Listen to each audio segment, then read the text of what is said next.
तुमसर शहरातील बुजली तलावाचे नवीनीकरणासाठी नगर परिषदेकडून 6 कोटी रुपयांची निविदा प्रकाशित करण्यात आली होती। परंतु ज्या व्यक्तीला संबंधित कामाचा कंत्राट दिला गेला त्या व्यक्तीकडून ई टेंडरचे अटी शर्तीची पूर्तता न करताच मुख्याधिकारी यांनी ओळखीच्या कंत्राटदाराला कंत्राट दिल्याचा आरोप होत आहे। भंडारा जिल्ह्यातील कुबेर नगरीच्या नावाने ओळखली जाणारी व जिल्ह्यातील महत्त्वाची नगर परिषद म्हणून तुमसर नगर परिषद नावाजलेली आहे। भंडारा नगर परिषद नंतर सर्वात चर्चेची असणारी नगर परिषद म्हणजेच तुमसर, पण याच नगर परिषदेचे मुख्याधिकारी यांनी कंत्राट देताना ई टेंडर मॅनेज करत जवळच्या कंत्राटदाराला कंत्राट दिल्याचा आरोप होत आहे। शहरातील बुजली तलाव असून हा तलाव शहरातील मोठमोठ्या इमारतींनी व्यापलेला आहे, पण आता याच तलावाचा कायापालट करण्यासाठी नगर परिषदेने 6 कोटी रुपयांचे सौंदर्यीकरणाचे काम करण्यासाठी ई निविदा मागवली होती, पण त्यात जाचक अटी शर्ती टाकून आपल्या जवळच्या व्यक्तीला कंत्राट दिला गेला। ही माहिती तुमसर येथील RTI कार्यकर्त्यांनी समोर आणलेली आहे। आता हा कंत्राट रद्द करावा अशी मागणी केली जात आहे।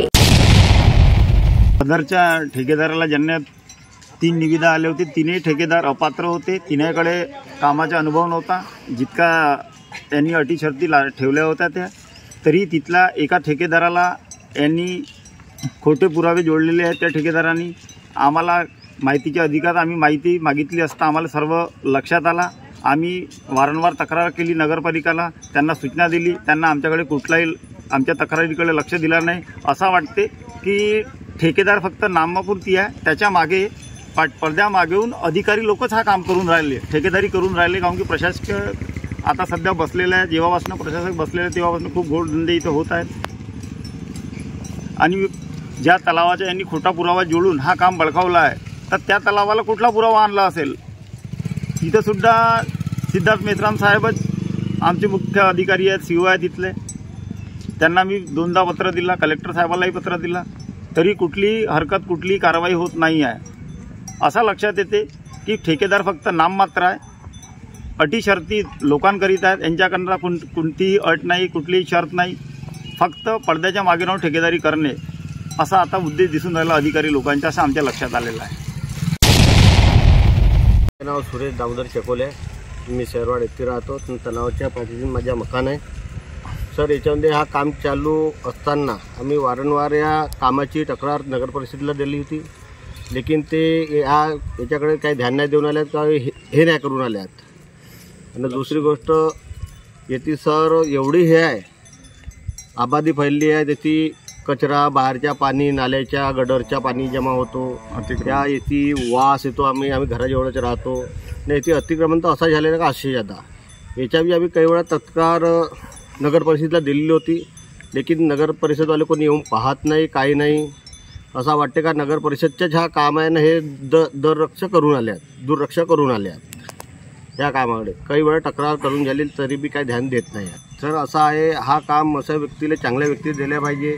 त्या ठेकेदारला दिला आहे तर काही येऊन पाहत नाही, काम चालू याला कोटी झाला तो दिसत नाही आहे। दुसरी गोष्ट ना काही बोर्ड नाही, काही नाही ना, काही नाही ना, काही ध्यान देऊनच नाल्यात, कुठे काम काय आहे काय दिसून बी नाल्यात। तर याविषयी मुख्याधिकारी यांना विचारणे केले असता त्यांनी सांगितले आहे की शासनाच्या अटी शर्तीनुसार टेंडर मागविले गेले, ज्यांनी ई टेंडर प्रक्रिया पूर्ण केली अशा कंत्राटदाराला कंत्राट दिला आहे, कुठलाही गैरप्रकार झालेला नाही।